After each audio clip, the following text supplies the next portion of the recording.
Deputy Speaker Kalome hey vunia 8 Mizoram Legislative Assembly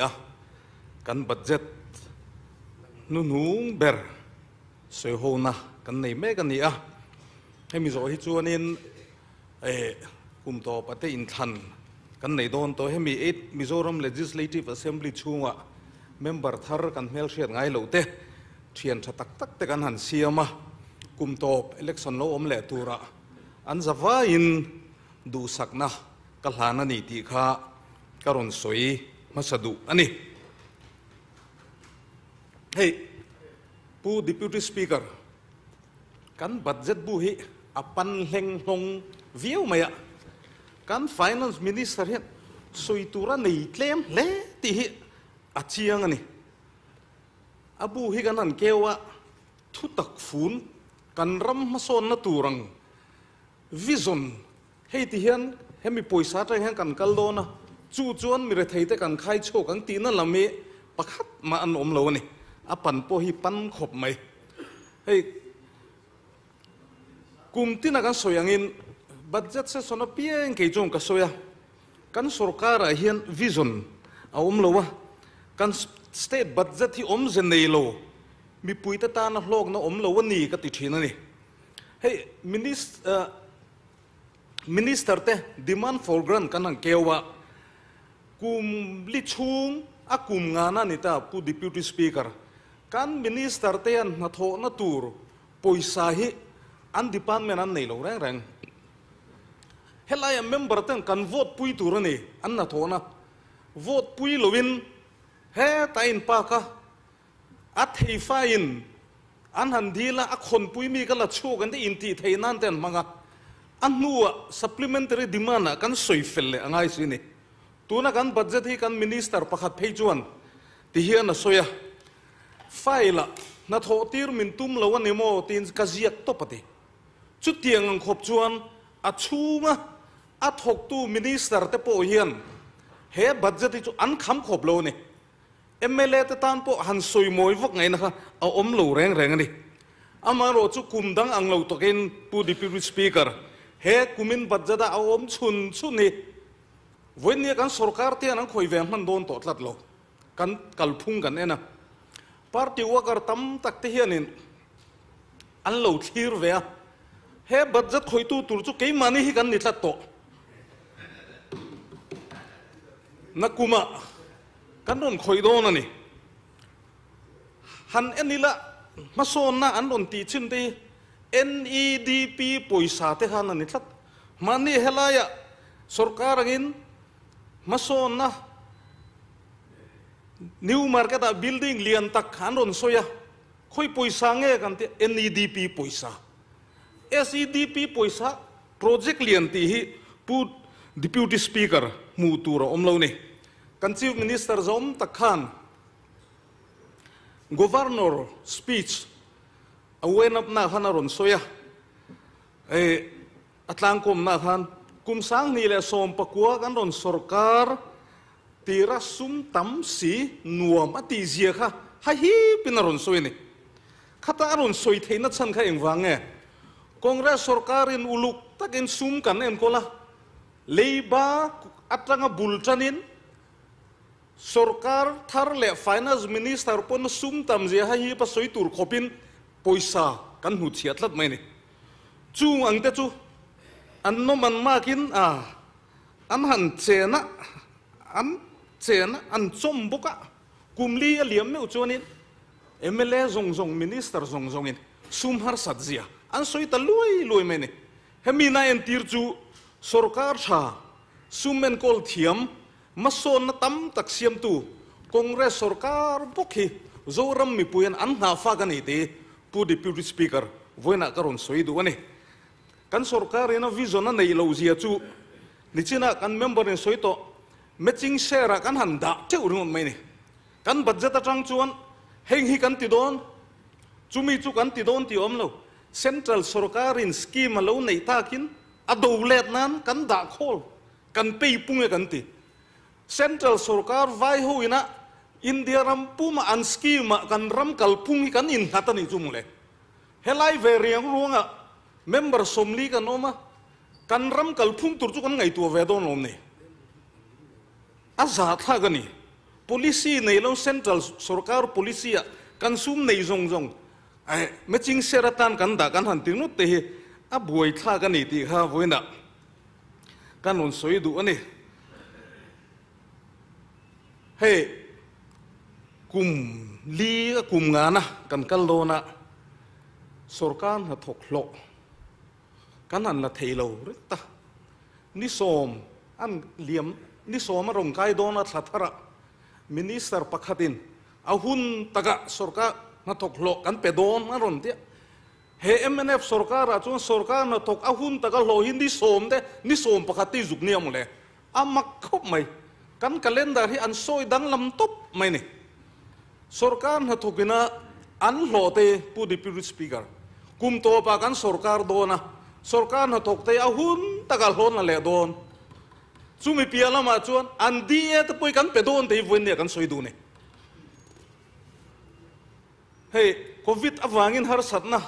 kan an soi thina kan du la ma chun kan har sale silo thileng ki ma kan in thre ka ma se sum kan siam tum na la ma chun leng pur airport chaina turin vai bel che tam tak kan handa atu contract berenge khiat lo zo ram chanan ti kamru lan ti chief minister in a closing lu tukanti a buai tha gani a tho tu tender po an chua ma in na thanga chu ngan lu thok to ni pu deputy speaker eng sarkar nge kan thon le an thok mol to nuwa restricted tender an han tia chu mai la ni lo an han sachima a contractor ta khem na kan hulu re ra action an lak po kan thalo chu mai la ni lo an han huang tau khop mai a building an sakchim chu thu than mi pui ta na zin vei vak ta na kan man tur kan bung ru ta kan nor tu trolley chu cement be cho nan te rot nor nan te mang anti chevek za tha khopin zoram mi pui nan hong ni he in soi moi na chi po ni lo khu tiang gu chu heti khoba contractor chen kha te lawa za sarkari kan thengai lo a za tha gani pu deputy speaker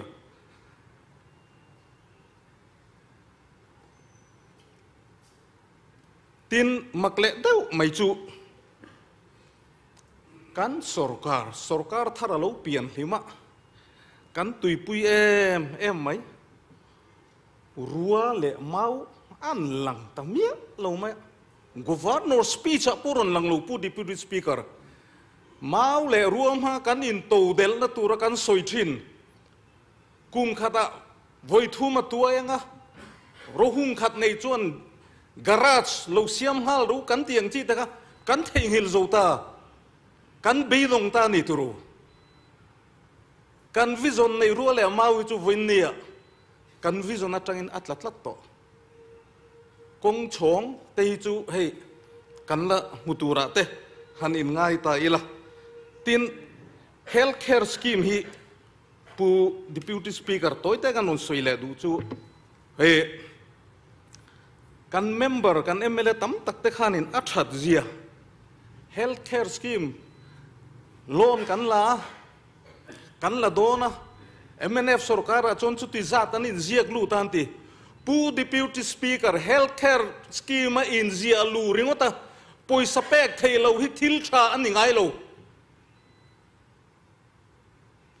mi sing ni le sang thum le zali le somruk le pani bil an bani in zia lu ringota in soi thaina tura ni ngai am le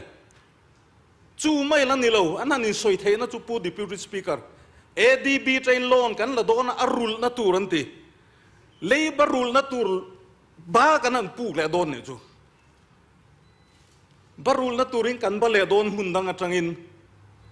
kan na salo khop mai a soi ta po eng tin ni kan soi ngam jok le ka ti hatiang hi chu wang chuan pu deputy speaker healthcare scheme te hi in soi theina turan ni lo congress sarkar lai chong kan siam mi zong zong a huam lem lo mai the a pe chun te chuan leiban nei lo bill chatakin la voinia bill thei silo healthcare scheme atanga mi pui nan tho khom te chu office expenditure ate an mang ta mai mai ni he hetiang hi healthcare scheme tha kan ti thei do nem ni pu deputy speaker hei kan finance minister speech number 3 tourism mat alot ling je antia headline point khat lek kan finance minister ina min lo chin chiata na ka du chu khami an tourism mat an nei tu ma mi har sate te motor an hair sakna te kha bil la pek lo tam ta ko ti hin ron soi thina heng te hi arang lama pek thei ni se ti kha ka ron soi du a tin number palina point palina hi ka ngai point em chu department sang te bank account punga tangin cheng vai bel che som thum panga le point som sari le pali zet chu sarkar sumbo ma alut ve to ani antian kan department te hian na an va thok om lo ve na thok lo in department kan sum da lu te apung basin kan up tu nem munile hetiang hi chu sarkar cha finance thiam kalphung turani lo department a poisan pet lut to a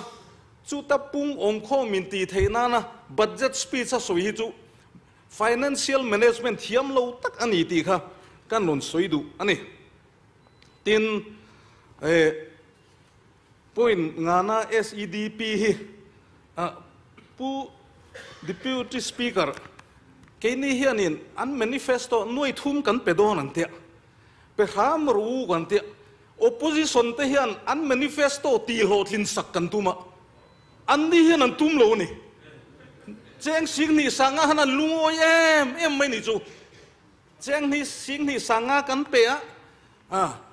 a balance sing ni sanga kan pele do nan tia kan ni lung ro lo khop mai opposition lam hian an manifesto ti hotlin sanga noi thum tal hi peteu kan an tia anin ani lo sing ni sanga hi tok kan petam to ke an lungoi to kan tia hai hi pinan lo soi ve angai na om lo man ni pu speaker zona aron chuaga training an la pelo kan bia la te po an ron sem ve training kan pedon an tia nikum christmas ma sing ni sanga an pe ga tu na training an lo an mang zo vek toang angai na om lo an man zo to no training in pe hi om zia nei lo pu deputy speaker chu wang chuan heng an SEDP family oriented te hi mi pui har sajok te leirem an lo ra ve an lo din chuana tur scheme ani lo election an hai to MNF mi le sa poisa kan pek chuan an chuak lo palanga anti pu deputy speaker hei ka soidu kabiala phei chuan sing ni sanga la to le la lo hi anon lu treu don sing ni sanga hi la bei sei trok wanga lo umbet mai ni chu wang chuan heng tiang ang mi pui te mangai na nei mi pui te mangai na thin lung ne program ni lo hi chu a lo tling thei lo ti kha kan ron soi du boka tin hei saski hi ni china hanan soi to a thang reng khop mai hati aski mangrung chuan vai bel che zan hi da ani an te kan biala po saski in retaining wall te an ron siam ve heng hi ni china kan soyang leiba pu interest om lo ni no kan rul le tur tho ni thang thar lo la kal zel tur voin ni ge ni chu kan om to lo wang sarkar lo kal le zel tur ta na barden tur ni om ze nei lo wa har sat na siam tu tur future har sat na siam tu tur ania apoi ka ti khop me nakina financial crisis lo la thleng thei tur ania tin kan house leader zom takin nakina wen up nuwa minon soifia tura ta na ka du chu point somli le pariat na kum masalama kan lo tiangin cheng vai bel chenga chu MNF returnees te intun din le na tan da ani ati ani MNF returnees kan ti hian kan rama independent suala ato thenga om มาเสเร็มนั่นแหละมวนน่ะเอาเราอมโตนัวกันหูตูแต่หุงเจอเราช่วงเวหิริตานี่สันติเงรำหน่วยสรการันอมลายกันหูตูเต็นอินดิเพนเดนเฮียนสวลตักตักโตโลอินเดียเนี่ยอินเบียกรามันตุมาอันอินเบรงะอมเจียนในโตโลเตียโลช่วงเวข้างงะค่ะอัตูหิเงนี่ริตานี่อติฮิสเปซิฟิกตวินมิมซิลเฟียตูรินการมเงินบอกกันนี่ผู้ดิพิวตี้สปีกเกอร์หุ่นชัตักมินเปะลมถูกการอนสวยดูกันเมมเบอร์ปุยซงเตนิชินาตีระการอนสวยอังคารกันบัดเจนนุ่งเบรนีกันกัลเลนตูร์นักคุมตุนคุมตัวเป็นชั้นนตูร์อินจะฟ้าอินดูสักนักกลานจูเนียกลอม